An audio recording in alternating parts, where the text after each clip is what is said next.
In the dead of night, when the moon is high and ill winds blow, and the banshees cry and the moonlight casts an unearthly glow, arise, my love, with tales of woe.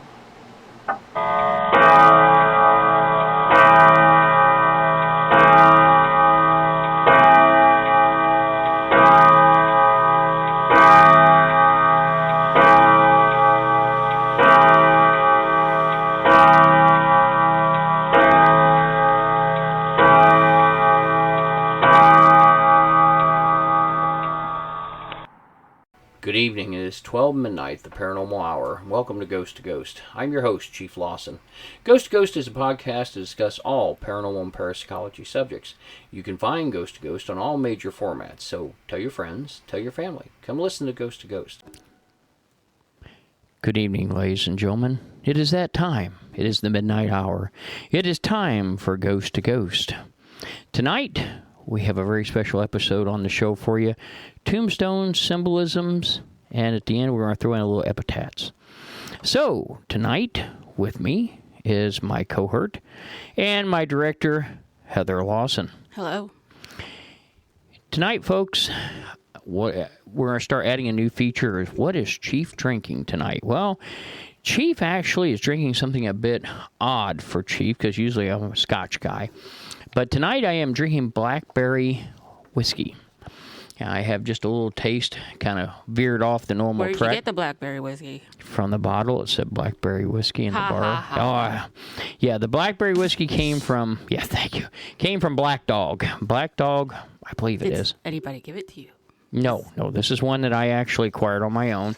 I got it for the bar, and for those who don't know, we have a very large bar selection at home, and it is one of the staples we have for guests. So what is Heather drinking tonight? An amaretto sour. There you go. All right, so that's what we have tonight, folks. Now, moving along, we're going to start out our episode, and we're going to talk about the different things you see in cemeteries, on tombstones and statues, and some of the markings. And I think a lot of people, and everyone's different, but I've had some people say, well, about the only thing I ever saw. Matter of fact, I was talking to a former member and a fan of Ghost to Ghost, Troy Pace, and he told me, he says, all I really notice is the Masonic stuff. Well, that's just because we're both Masons. I think that's the only reason. But there's actually a lot of stuff out there. So, I mean, we got to take him to a veterans cemetery. Oh, yes, because you'll see a lot of markings. I mean, have you ever always walked through the cemetery and seen all these gravestones? And I mean, if you really start looking, I had an opportunity, and in school, in high school, that is, not college, in high school, I took a thentology course. I have to thank Mrs. Dracu. I don't know if she's still alive. She was my teacher, and she taught several things, and I ended up with, I graduated a year early to start college, and anyway, in the last bit of my courses, I had to have a couple of fillers. I had a 3-hour block, but the way it went when I was in school, you had to have 4 hours and a half schooling, and or classes. So in other words, you had to have at least 4.5 classes, and you can't get a half class anywhere. So Mrs. Dragu, my last year, let me actually take a reading course, which was really neat. It opened up my eyes to a lot of things, and I had taken her reading course before, but she taught thantology, and we went out to the graveyards and looked at stones and did rubbings, and it was just kind of an interesting education. So I thought we'd talk a little bit about some of the things we've seen, you and I, and then we'll talk about some things out there. For centuries, the cemeteries back in the beginning weren't allowed to have figurines or statues. It was thought of as a bad idea. Now, cemeteries, a lot of people don't realize, most of the old ones, especially ones that are Catholic, are consecrated. In other words, they're blessed. And you'll see this a lot in horror films, old horror films, about how, demons can't come on, and witches, vampires, things like that can come on consecrated soil. So a lot of the very old cemeteries are consecrated soil. So anyway, but they didn't allow figurines for a long time. And this comes actually because a lot of religious people, especially a lot of Baptists, Lutheran, and so forth, they always referred to the Bible in Exodus 24, thou shalt not make unto thee any engraven image. So they didn't want that. I mean, for a lot of times, if you still get into certain types of religions, such as some of the mainstream traditional Amish and so forth, they don't like their picture taken because to them that's not allowed. But over the time, that changed. So we're going to take a quick break.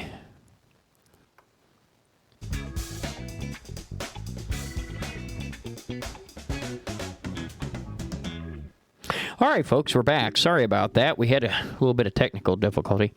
Okay, let's dive in. So one thing that comes up a lot in cemeteries is angels.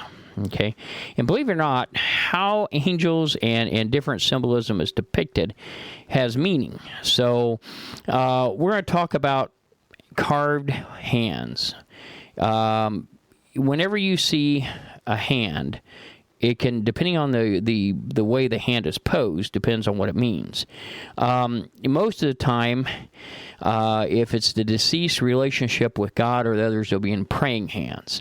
There are sometimes clasping. That can mean a very close relationship. Pointing is another thing. And then these are, a lot of people use these as clues. They would put things pointing to a general direction.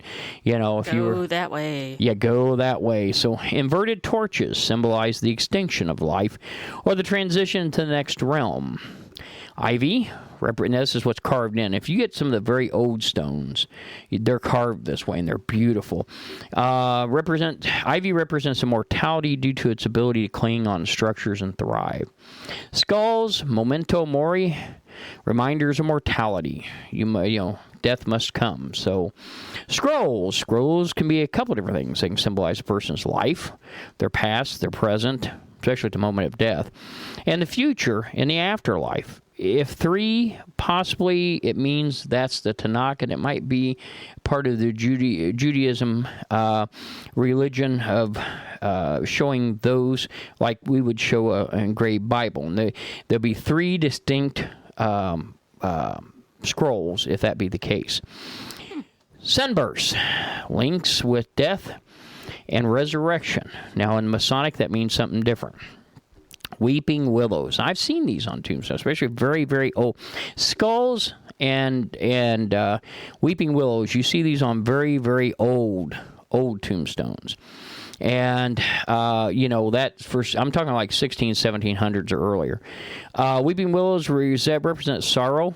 They embrace due to the dropping branches, the drooping branches, not really dropping, but drooping. Flowers, specific flowers can have different meanings, okay? Chrysanthemums for sorrow, also for devotion. And there's a whole language in flowers. Oh, God, yes. Yeah, and I don't want to get, because I got to tell you, the script here, or our notes, is a good 15 pages long. You would not believe there. You could write a book on the amount of symbolism, and I've thought about adding that to my book collection. I'm writing. I mean, this is a whole world in itself. What's out there, but daisies represent new birth, new life, transition. So flowers can have a lot to do with it. Now nowadays, most headstones are pretty simple. Sometimes they have with the laser engraving now, sometimes you have a set of wedding rings with I think my parents have the wedding date on there, they were married. Some of them have pictures of either something they did when they were alive, like if they were a railroadman, they might have railroad emblems. Actually, there's a separate set on railroad emblems all on its own, but they may have pictures of people on there. Sure. I mean, they laser engrave their favorite image. Yeah. So, having said that, okay, let's talk about architectural symbols, and these also slide into Masonic. Obelisk. It became popular in the 19th century, very Egyptian, but the Egyptian symbol has meaning. It means eternal life. It means into the heavens, or even rays of sun shining down forever on the obelisk from the top means everlasting life. Now, broken columns, they mean 2 things. We'll talk about that with the Masonic areas too, but broken columns signify lives cut short. And it means the same thing in Freemasonry, but broken columns are more common in Freemasonry. Urns symbolize the deceased body and the afterlife. Drapery and a veil separating the living from the dead. So if you see like a drape or a veil that is carved into the stone, some of them are very ornate. That is basically the thin veil between life and death. I mean, we deal with that every day on investigations. So weeping figure. Okay, generally display a grief of mourning. The weeping figure can be sometimes symbolized an untimely or early death. Winged skulls. Now, these are really popular in the New England area around the 1700s. Puritans, Methodists, a lot of these cemeteries had these. Especially, and basically, death was a frequent visitor in households back then. Medical care wasn't good. Certainly didn't have enough to eat. Sanitation was horrible. And all this combined, they lost a lot of people. Yes. Especially infants and children. So epidemics like smallpox, measles, whooping cough, they swept through the communities. So this was a symbol of mortality, and actually same in Freemasonry. Okay, then we got youth groups, and I have not seen these as much as I've seen the markers, and that's Boy Scouts, the Boy Scout emblem. And you will see them from time to time. And it consists of 3 plumes on a fleur-de-lis. And it says, and it's to represent service to others, duty to God, and obedience to the Scout law. And a lot of Scoutmasters, lifelong Scoutmasters that die, get these. And then, of course, we have the Girl Scouts with the trefoil shape, represents the threefold Girl Scout promise. On my honor, I will try to serve God, my country, and help people at all times and live by the Girl Scout law. So, same kind of thing. Now, I thought that was kind of interesting, and then I actually, the other day when we were out dropping Dad's topper off, I actually saw one of these. I thought at first it was a VFW emblem. It was not. It was a Boy Scout emblem. So there are some out there. Cultural and religious interpretations. Now, these get really deep. The Celtic cross, the lily, and the shield. The Celtic cross is a nod to ancient pagan sun worshippers, believe it or not, as well as Christian symbology or symbolism. The gravestone combines the Latin cross in the forefront and the circle representing the sun at the back. Irish legends claim that St. Patrick introduced the Celtic cross in Ireland as a way to guide pagans to Christ. At the center of the Celtic cross is a lily. Lilies have long been the symbol of hope and rebirth. Even today, white lilies are plants most often sold during Easter season. So, the gravestone symbolizes the hope of rebirth and restoration of innocence for the deceased. Lastly, the headstone has a shield at its base. Usually, shields or crests are used in Ireland to denote family or clan relationships. So, it might have had some sort of special markings. The Church of England has its own emblem. And the emblem... Church of Ireland? Ireland, I'm sorry. Did I say England? I'm sorry. Force of habit from history. Church of Ireland. The emblem on the gravestone is a tribute to the faith of the deceased. It reads, and I cannot begin to tell you what that is in Latin. My Latin is very rough at best. It basically means the Holy Church of St. Maltos of Kinsale. And the year it was founded was 1190 A.D. St. Maltos Church, also called Church of Ireland, is the Old Norse style construction. I'm not sure what that is. So it's of Old Norse. Yeah, but I still don't know what the Norse style construction actually is. Colors dance across the wooden floors. You want to find out? Okay, want to look that up. Shines through the stained glass windows. Ancient tombs fill the churchyard, which is not uncommon. Most, and this is something that we've gotten away from this day and age. Years ago, your church you attended had its own church cemetery, and that's where most people were buried that attended that parish. And city cemeteries were more for people who did not have membership in a certain church or parish, and that was where it came from. So, and Heather is diligently looking up what Norse-style construction looks like. I should have noted that, looked at that before we began, but I did not. Hinduism. Cemeteries are seen in places of contemplation, reflection, especially on the cycle of life and death. In Judaism, they view it. Traditions emphasize the connection between the soul, the body, and the body resting in a sacred space. It would have been a longhouse style. Oh, so it's done almost like a Viking longhouse. It's given that kind of architecture. Now, I've not seen that, so I can't help out there. So, with Christianity, it's primarily the cross. One cross called a Christogram, which has IHS in the center, is abbreviation for the name Christ. This symbol was introduced in Ireland about 1780 and was highly popular in the 1800s, early 1800s, before 1840. It has to do with the Latin phrase, and I'm going to Jesus Hanomanem Salvator, and that is horrible. That's the worst Latin I've had. Means Jesus, Savior of mankind. I have seen these before. And usually you will see them, and the IHS is in kind of a diamond shape. It's in the middle of the cross where Jesus' heart would have been. The other one is called a Chiro. And it's an X with a P in the middle coming up, and basically it's Greek letters.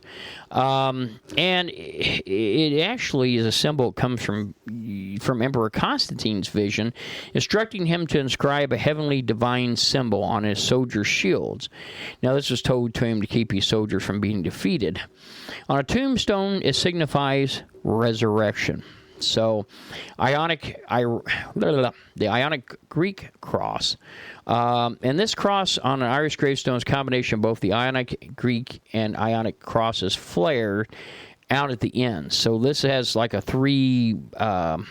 it's almost like a three-leaf clover out at the very end of it. And each arm kind of makes a plus sign, so it's kind of and this has some German backing, but it's actually equal spacing, so you don't have the long leg at the bottom. It's more even legs going crossed. Of course, we have the Celtic cross, which we just talked about, and it has knotwork, that Celtic knotting, that's in. Yeah, it's brought into the cross itself for a look, and then the Sacred Heart. And this is probably one of the most widely known symbols in Roman Catholics, is the Sacred Heart of Jesus. It represents boundless love of God for mankind. This symbol, and this is usually a heart with flames and a cross protruding from the top, surrounded by a crown of thorns. The image is on gravestone markers. You'll see portraits of Christ with this, but these you see quite a bit. Now, here's one that I had not known about. Lions and oak leaves. Strength, stability, endurance, and protection. Both of these symbols also have Christian connotations, as the cross and the crucifixion was believed to be made, or the crucifixion cross was thought to be made to be of oak. And the lion is a symbolic of the Christian's God's power, the Lion of Judea. Okay, so angels, we're getting back to those. Often depicted as guides to heaven. And we've talked about angels before, and how the angels we look at are more the angels that Leonardo da Vinci came up with, not the real angels. Yeah. Not biblical angels. Nope. And we're not. That's another episode. We're not getting into How that. about you get one of those on your tombstone? Oh, that'll wake everybody up, wouldn't it? Make them wonder where that came from. Okay. And Chief has to blow his nose. Sorry about that. Okay. Now, getting back here. Okay.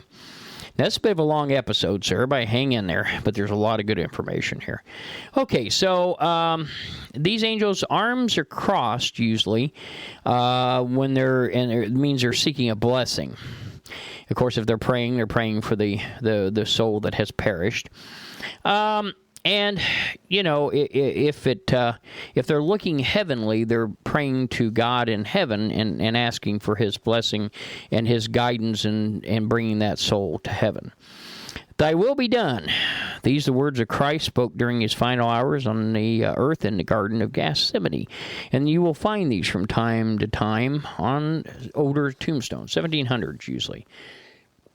Okay, anchors. Oh, anchors have been around a long time. And symbolism of anchors goes beyond the cemetery, but it's a symbol of hope. And it can also be a symbol of a mariner, you know, a sailor. So sometimes those are on both. In Christianity, it's a symbol of hope. And now, switching gears, another category. Let's talk about the military. You were bringing that up a few months ago. If you go to a military funeral or a military section within a cemetery, you will find an egregious amount of markings. The most common ones are cross swords, but that it basically means a military career. It's not specific. Now, of course, you have the American Legion and the Veterans of Foreign Wars, VFW. Those emblems are quite frequently seen on a lot of markers. And the top of the green tombstone, if it looks like a staircase, it's symbolic of the steps Christ took to Calvary or to Golgotha on his way to make atonement at the cross. Usually there are 3 steps that represent faith, hope, and charity. Now, these are the same 3 steps that appear in Freemasonry on steps as well. Similarly, there are a type of cross called the Calvary cross that is mounted on top of a 3-tiered platform. Beneath the pinnacle of steps on the gravestone is an ionic cross which flares outward at each end of each arm. Okay, so if you're looking at the emblems, the American Legion has a shield with a star in the middle, and there's several different divisions there. You have the American Legion, which is what I used to belong to. You have Sons of the Legion, which I'm trying to read a very small picture here. Sure it's not Sons of the... Sons of Liberty, I think it is, isn't it? No? Sons of the... Revolution? No, it is not. Okay. You have the Ladies Auxiliary, and then you also have American Legion Riders, which is a emblem that's been miniaturized in front of an eagle. And... now, the ones It does say Sons of the American Legion. Oh, does it? Yeah, so I thought. That's Sons of the Legion. And that's for people who did not serve, but their parents did serve. And if they were members, they were allowed to join. These are not uncommon. We're looking at a picture. Yeah, we're looking at a very small picture that someone should have blown up, mainly me, a lot larger. So now, the one thing we didn't cover is in the military, you get in a military cemetery or military section, you will have individual emblems of that individual's career in the military. And what is your emblem for 88M, 88 Mike? It's a wagon wheel with a wing. A wing, okay. A good wagon wheel. Okay, so every division of the Army, divisions of the Navy have the same thing, where Army and Marine Corps have MOS, Navy has ratings, and in the case of commissioned officers have different departments and areas. They all have different markings. And you can get your religious symbol on there, too. Well, yes, you can. You can have both on. You can do a lot. I mean, a cemetery tombstone these days, it can be like tattoos on your body. You can really fill them up. It's like an artist canvas.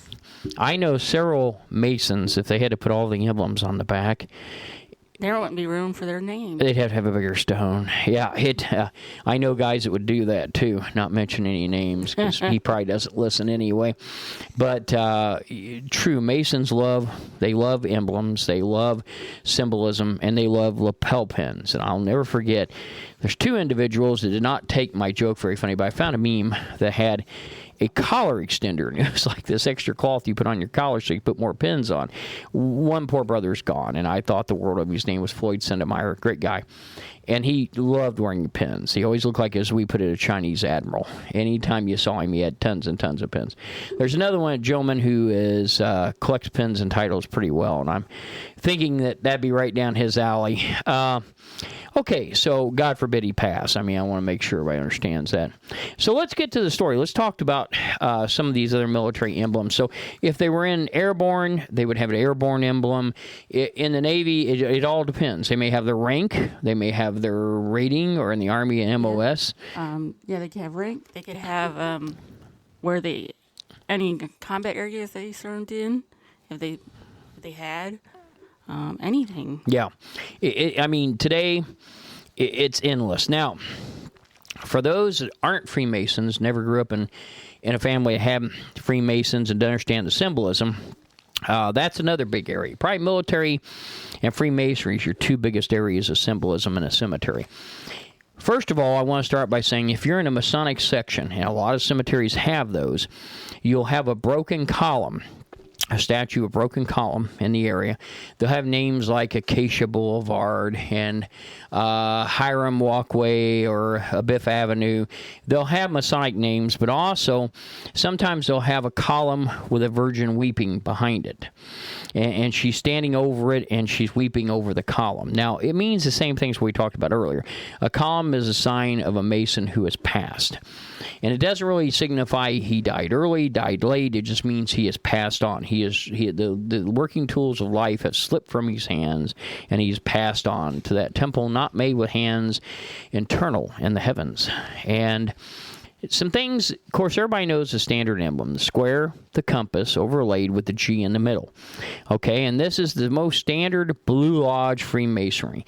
Anybody that's a Mason is going to have this symbol. And the G, for those who do not know, it stands for God or geometry, and we usually say sacred geometry, which is what we practice. Now, if it has a sunburst behind it, it means he was at one time master of his lodge, and he's a past master. The all-seeing eye at the top of the pyramid, even with a sunburst, this symbol represents the idea that all deeds on earth are seen by God. He is often associated as overseeing all Freemasonry, and that's why I love these people who and this is always a freestanding thing, in my particular lodge. Everybody always goes, "Oh, New World Order! You guys killed Princess Di! Oh my God! All the things the Masons did." Yeah, you've been watching too much of the History Channel. Chris Hodepp, good brother and friend of mine, he wrote a book called Freemasonry for Dummies, and I used to love to watch him on these shows. Everybody come out and go, "Okay, well, this is Washington D.C. an overhead map, and it was laid out by Masons. If you look here and you draw lines down these streets, it makes a pentagram and a ram's horn." And he goes, "Yes, and if you do it this way, it makes a horsey and a doggy." And yeah, I mean, for the people who think we're taking over the world, come to my lodge and watch these old guys argue over an ice maker for 2 hours and tell me how in charge we are. Yeah. Anyway, but having said that, if the pyramid, anytime you have an all-seeing eye, it represents God. God sees all. He knows all. He's completely omniscient. A double-headed eagle is represented the ancient and accepted order of the Scottish Rite, which is extra degrees for Freemasons. I've heard people say, "Well, he's a 32nd. He's higher than a third." No. Anything above a third is just extra degrees. You never are higher than a Master Mason. But if you're a 32nd, you have attained higher enlightenment. So, as we call it, more enlightened Freemasonry. Architect's tools, you'll find these, the plumb, the gavel, you'll see a 24-inch gauge, you'll see, square. These are all tools that symbolize that. An acacia branch. Now, acacia, to us, is a symbol of immortality and everlasting life. And it once marked a very esteemed Mason's grave. So it's become common years ago at funerals, if we were having a Masonic ceremony, and a lot of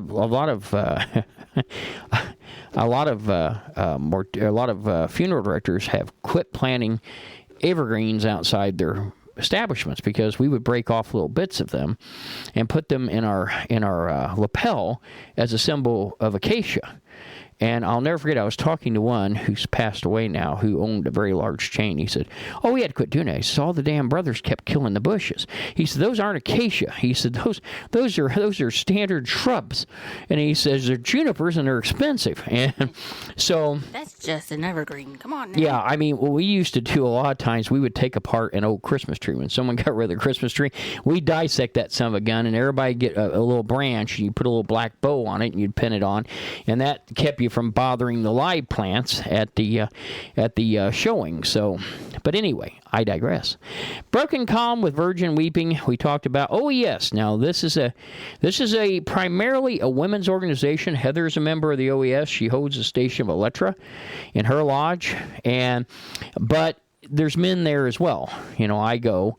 The symbol of the Eastern Star is a 5-pointed star. Now, a lot of people mistaken this with a pentagram. It is not a pentagram. The bottom ray of the star points downward, symbolic of the star that shone over the manger of Jesus when he was born. Later, letters FAT TAL, or on the rays of the star, stand for fairest among thousands, altogether lovely. A biblical quote from the Song of Solomon. The 5 points of the star also represent the 5 biblical women and their exemplary virtues. These are Ada, obedience to duty; Ruth, adherence to religious principles; Esther, loyalty; Martha, endurance in trial; and Electra, endurance in persecution. And that is the station which Heather currently holds. So, and each one of the star points has a different color. Heather's is red. And so, anyway, that is, and you'll see a lot of times on a tombstone where the gentleman, it's gentleman and wife on a joint stone, and he has a square and compass and a G, and she has the Eastern Star. So, having said that, Yorkite. Yorkite has several emblems. It can be a 4-corner Maltese cross with the words In Hoc Sigil into it, and it can be a crown with a cross through it sideways. These are emblems of the Yorkite and Knights Templar, of which I am one. And then you have the shrine. The shrine has a scimitar, which hangs below it the dual tusk of a elephant. A center has the Eastern Star with the head of a sphinx in the middle. And the shrine is a club for Freemasons. There's also some women's emblems with that. One that stands out I've seen on a tombstone is the Masonic emblem, but instead of having the in the bottom where the star hangs, they have a rose. And that's actually Daughters of the Nile. So the grotto has the same thing. They have their own emblem, and it is also a club for men. And I don't want to get into a fraternity talk here. That's very easy to do.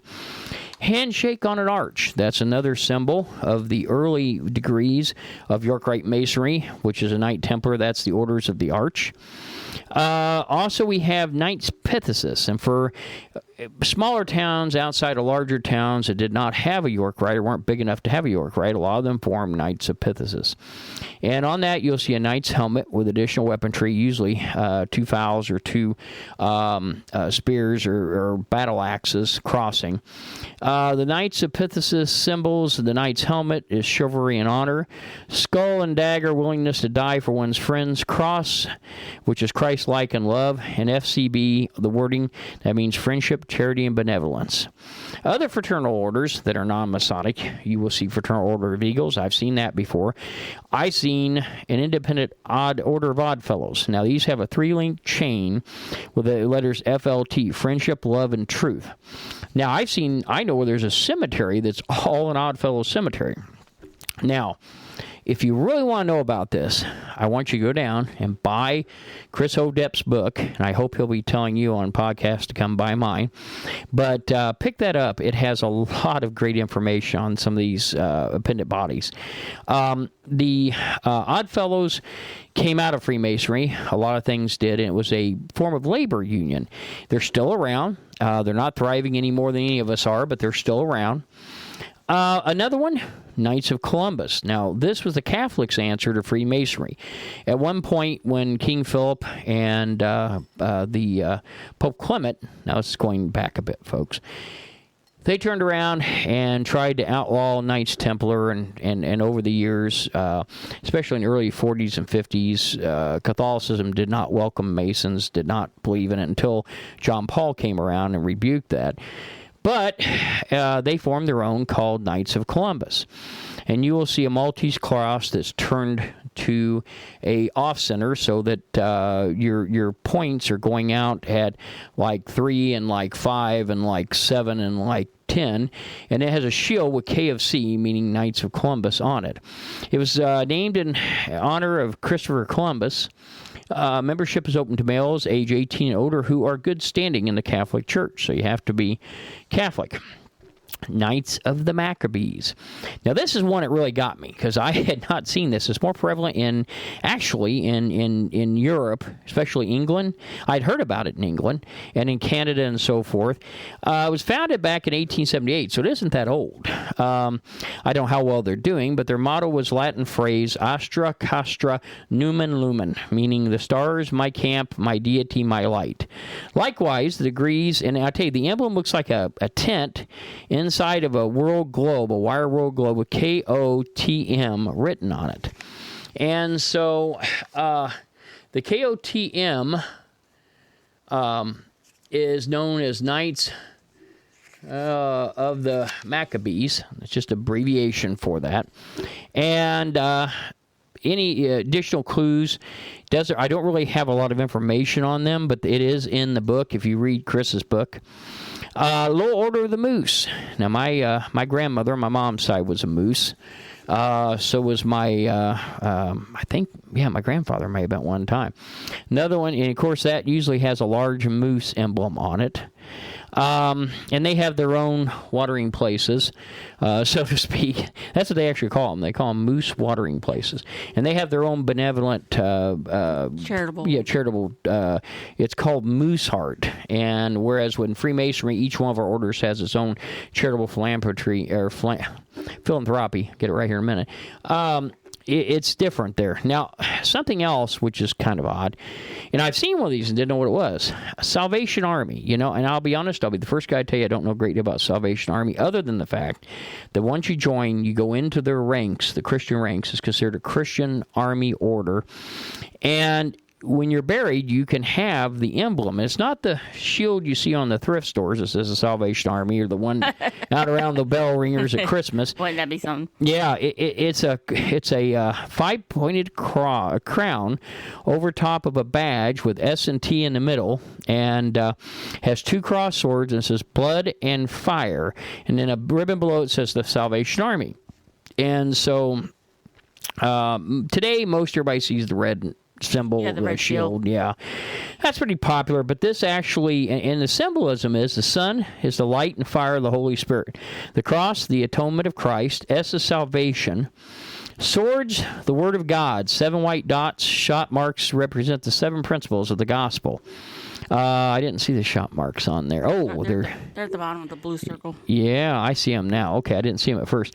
Blood and fire, the blood Christ shed for all mankind, and the fire of the Holy Spirit. Crown, the crown of the glory is given to God, soldiers who are faithful until the end of time. So, and they've got several buildings downtown. We all know them at Christmas time for ringing bells and maybe the thrift stores, but there's a whole lot more to that. It really is. Now, here's one. Who knew? Yeah, who knew? This gets better, okay? So as we go through this, and again, hey, if you're on Facebook, come over and ask us questions. I'll see if I can't find you the answers for it. Next time you're going to a cemetery, step in there and kind of look around. Now, and I'm going to ask you to look up the coins to make sure I'm right. They're left on graves. That's something we didn't cover in the military. I want to come back to. So before we move on to habitats, the last thing I have is the woodsman of the world. I had no idea. And I looked in Chris's book. Sure enough, their headstones are shaped in tree trunks. I've seen these at a couple different older cemeteries. Ones that go back into the early 1900s, they're shaped like tree trunks. And I kept thinking, why would somebody want a tree-shaped grave marker?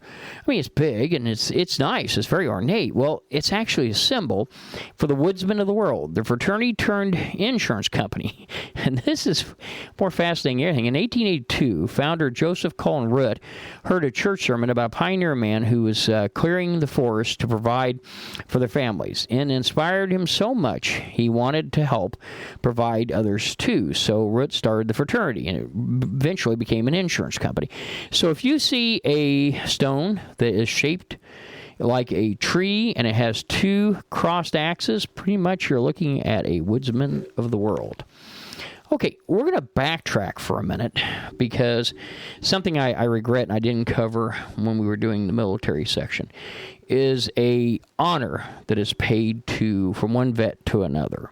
And we do this every time we go to my dad's grave marker. And my dad's grave markers, if you see coins on them, that is a military tradition passed from one vet to another.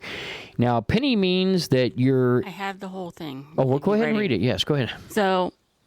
it's just a little paragraph. So leaving coins, particularly pennies, nickels, dimes, quarters, on gravestones, especially those of military veterans, is a long-standing tradition that carries specific meanings within the military community. Each coin type signifies a different relationship or connection the visitor had with the deceased soldier or service member. The practice became more common during the Vietnam War, offering a way to show the respect without needing to engage in potentially difficult political conversations. Here's a breakdown of the meaning of each coin. A penny indicates a general visit, a simple act of remembrance and respect for the deceased. A nickel signifies that the visitor trained with the deceased at boot camp. A dime represents a shared service experience, meaning the visitor and the deceased served in the military together in some capacity. And a quarter indicates that the visitor was present when the deceased service member was killed or passed. There you go, folks. So if you see coins on the grave, it's not a tip. Please don't pick it up. It's a symbol of honor and dedication to that individual. The tradition dates back to the Roman Empire, where the coins were given to the ferrymen. Yeah, they were also placed over the deceased eyes, and it was to pay for the Charon, who was the boatman that would ferry the deceased over to the underworld, and it was to pay the boatman Charon. So it's been around for a long time. Every time we leave there, we didn't obviously serve my father, so we leave a penny. Now, I hope that's been enlightening to you on these. And we just did a small section. Actually, I thought it would go a lot slower than that, so I cut some of them out. There's tons and tons of symbolism. I'll be looking in the future from a book for me for that. But anyway, yeah, if I ever get the other one done. In the future. Yeah, and Richard, I am working on that. Anyway, let's talk about epitaphs, which is kind of the second half of this. And for those that don't know what an epitaph is, it's a saying that's placed on the cemetery grave marker, normally carved in the stone. And the epitaph is a brief inscription on the headstone as a memorial. Sometimes it commemorates the dead's. Might have been, in life, something he said. It's something in there. And some of them are very, very amusing. And I've got several picked out. My daughter used to say that she was going to put on the back of my headstone two things. I know a guy, and I got a hell of a deal on this, because she always thought those were two sayings that I used quite frequently. So, I don't know if I do. Well, I do a little bit. So, a lot of times their favorite sayings, there might be nicknames. Everyone calls me Chief. I imagine that'll be incorporated into mine. I'll probably be James Chief Christopher Lawson. Yeah, something like to that effect. And it. But my God, as I got into this, it's got fun. And a good friend of mine named Tom Tuttle, years ago, gave me one, and I thought it was funny. He was Irish, but it was on the back of the stone, and it read, "Remember, man, as you go by, as you are now, so once was I. As I am now, so shall you be. Prepare yourself to follow me."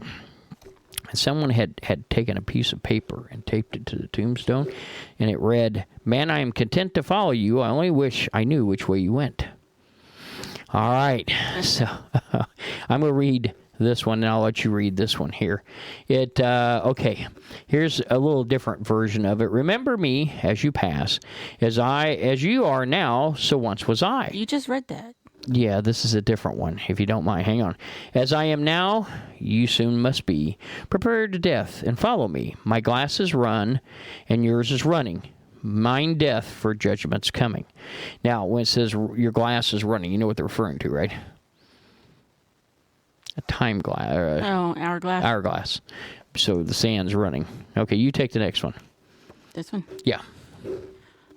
"Good friend, for Jesus' sake forbear to dig the dust enclosed here. Blessed be the man that spares these stones, and cursed be He that moves my bones. And that's from William Shakespeare from Stratford on Avon. Yep, cemetery. I'm going to incorporate some of that. I want to put a curse on there for anybody who stirs my bones, just because I think it's a good thing to do. Yeah. Toil and trouble. Yeah, toil and trouble. Yeah, move my bones and I'll come for you. All right, here's one's really good. This is Frank Sinatra. The best is yet to come. Here's from Dorothy Parker. Excuse my dust. Oh, Mel Blanc is great. Well, he did. Of course. Yeah, he did all the voices for all the Warner Brothers cartoons. That's all, folks. You want to take 4? Here lies the body of Jonathan Blake, stepped on the gas instead of the brake. And he wrote that himself. Okay, here's one. Now, this has really struck me. And wait till you see who it's from. Tomorrow is the most important thing in life. Comes into us at midnight, very clean. It hopes we've learned something from yesterday. That was actually John Wayne. It just doesn't seem like him. So, You'll be next. yeah, I think that one. There's another one I see that says, oh, no. I think this is too good. Okay, he never killed a man that did not need killing. Robert Clay Allison, one of the greatest gunfighters or outlaw gunfighters there was. I'll never get out of this world alive. Hank Williams. That seems like Hank Williams. That really does. Okay, here's another one you may not know where this come from. I know in my heart that man is good. That's what is right will always eventually triumph. And there is purpose and worth to each and every life. Ronald Reagan. The entertainer. He did it all. Sammy Davis Jr. Gotta admit, seems like Sammy. She always said her feet was killing her, but no one believed her. Unknown. I will not be right back after this message. Merv Griffin. Yeah, that's a good one. I will not be back after this message. All right. Good night, sweet prince. John Barrymore. Okay, I gotta go now. Dee Dee Ramone. And you know who that is? I do not. He is the drummer. Oh, from the Ramones? Yeah, Ramones. Yeah. Yep. I believe he's drummer. Is drummer or guitar player? I had an inkling, but I didn't want to. Yeah, he's from the Ramones. Be wrong. Yeah. Will he be back? Let's hope not. Unknown. This is a great one. Go ahead. Let her rip. Yep. Leslie Nielsen. You know, Leslie Nielsen only made one serious movie of all things. It was Red Planet. And oh God, watching it is hard to do. Now I love B-rated. Me and Heather both like B-rated shows. But it's hard to watch this because when you watch it, you keep seeing him a naked gun, 2.5 or whatever, and it's awful hard when he's doing a straight line. You just keep wanting to go. You're waiting for that punchline to kick in. You know, it just doesn't seem like him. But Let It Rip does seem like him. True to Your Own Spirit, Jim Morrison. Nights in White Satin. They said I made my bed. Now I'm lying in it. Let me tell you, it's the pits. Unknown. Oh, this is a good one. I may be gone, but rock and roll lives on. John Belushi. I tell you, a life cut too short. All right, you want to take the next? I told you I was sick. Spike Milligan.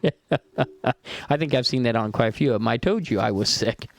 I was hoping for a pyramid. I like that one. I may use that one. I found mine. Yeah. I was hoping for a pyramid. Unknown. Go ahead. I am ready to meet my maker. Whether my maker is prepared for the great ordeal of meeting me is another matter. Sir Winston Churchill. I like that one, too. That just seems like me. I told you these taxes were killing me. Unknown. Free at last, free at last. Thank Almighty, I'm free at last. Dr. Martin Luther King Jr. Here's a good one. Here lies, this just seems like him. Here lies Thomas Jefferson, author of the Declaration of Independence and the statutes establishing religious toleration in the Commonwealth of Virginia. Thomas Jefferson, he wrote it himself. And if you know anything about him, yes, you would understand. If you've never got a chance to study him, he wrote his own Bible. And he took out the stuff he didn't like. It was kind of funny. You really have to read on him. He's quite the character. You want the next one? Yeah, I got it. Okay. The body of B. Franklin, printer, like the cover of an old book, its contents torn out and stripped of its lettering and gilding, lies here. food for worms, but the work shall not be wholly lost. For it will, as he believed, appear once more in a new and more perfect edition, corrected and amended by the author, Benjamin Franklin. Anybody knows old Ben, he was a brother, and there's a little bit of ritual mixed in there. Murdered by a traitor and coward whose name is not worthy to appear here, Jesse James. Here lies Johnny Yeast. Pardon me for not racing. Johnny Yeast. Let the words of my mouth and the mediation of my heart be acceptable in the sight of the Lord, my strength and my Redeemer. Psalms 19:14. Johnny Cash. Here lies Ezekiel Akel, age 102. The good die young. There you go. Ezekiel Akel. Here lies George Johnson, hanged by mistake in 1882. He was right, we were wrong, but we strung him up and now he's gone. George Ward Johnson. I'd rather be reading this. Esther A. Freer.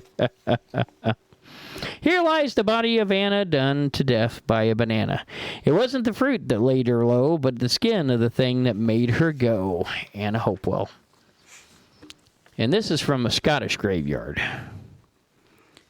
You want me to read it? I got it. Okay. The children of Israel wanted bread, and the Lord sent them manna. Old Clerk Wallace wanted a wife, and the devil sent him Anna. That's just Scottish for you right there. Yeah. Here lies a man named Zeke, second fastest draw in Cripple Creek. Here lies Lester Moore, 4 slugs from a 44. No less, no more. Tombstone of a gunslinger, Lester Moore, a Wells Fargo station agent for Narco, Arizona. In the cowboy days of the 1800s, he's buried in Boot Hill Cemetery. And it says, here lies... Oh, well, I want to go there. That's why there's 2 I want to finish with. And one of them I couldn't find beforehand, but we got 2 more. And one of them, it was so hilarious. It's a little stone attached to a fence, surrounding a grave. So it's an older grave. And it said, husband, father, grandfather, and it said adulterer. And it said, yes, John, I knew. I thought But tonight, folks, as we close this off, it may be a little bit of shorter episode, but hopefully a more informative episode for you. I want to leave you with this. I think this is the best stone out there. Here it is. Here lies an atheist, all dressed up and no place to go. Good evening, ladies and gentlemen. It is now time for the Ghost Story of the Day with Heather Lawson. This is Last Chance to Turn Back from Cursed in New England, More Stories of Damned Yankees by Joseph A. Citro. In the following pages, we will witness a variety of New England curses at work, with all their attendant horror, pathos, and occasional humor. Please keep in mind that this book is not intended to be all-inclusive. The sheer volume of Yankee maledictions would make that impossible. At the very least, you would hold in your hands should be a collection of entertaining stories. At most, it is evidence that there are powers in this world so subtle and sinister that they can work inexorably against us without our even knowing it. In the interest of journalistic objectivity, I have taken a position one way.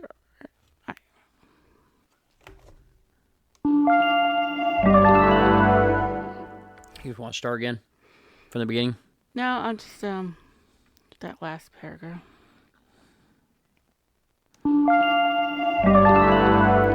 In the interest of journalistic objectivity, I haven't taken a position one way or another. All I can tell you is that I have visited Black Agnes many times, and I have never chosen to sit on her lap.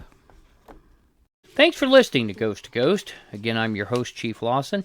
You can find Ghost to Ghost on all major formats on the 15th and 30th of the month at midnight. If you'd like to be a guest on the show, maybe have a question or subject you'd like to ask about on air or be used on the show, please email us at ghosttoghost@spiritindiana.com, ghosttoghost@spiritindiana.com. I want to thank my production staff on Spirit, Jennifer Verne, our research manager and our producer, and Heather Lawson, our trainer on Spirit and our podcast director, for helping make these podcasts possible. My Chief of Staff, Andrew Brooks, for his guidance and help on the scripts, and everyone else involved. Thank you so much. See you next time. Until then, stay safe and remember the truth is out there. Good night. Ghost to Ghost podcast and its contents is the property of Spirit Paranormal Ltd. All rights reserved. We welcome you to download and play the podcast and share with others for personal use. You may not, except with written permission, use or distribute its contents for commercial use. Spirit Indiana Paranormal, covering the Hoosier State since 2002, Indy's oldest parapsychology investigation group. If you're experiencing what you believe to be paranormal issues, reach out to us for help at www.spiritindiana.com or call our hotline at 317-883-9103. Again, that is www.spiritindiana.com or our hotline at 317-883-9103. Thank you for listening. Take care of yourself and the ones you love, and be safe out there.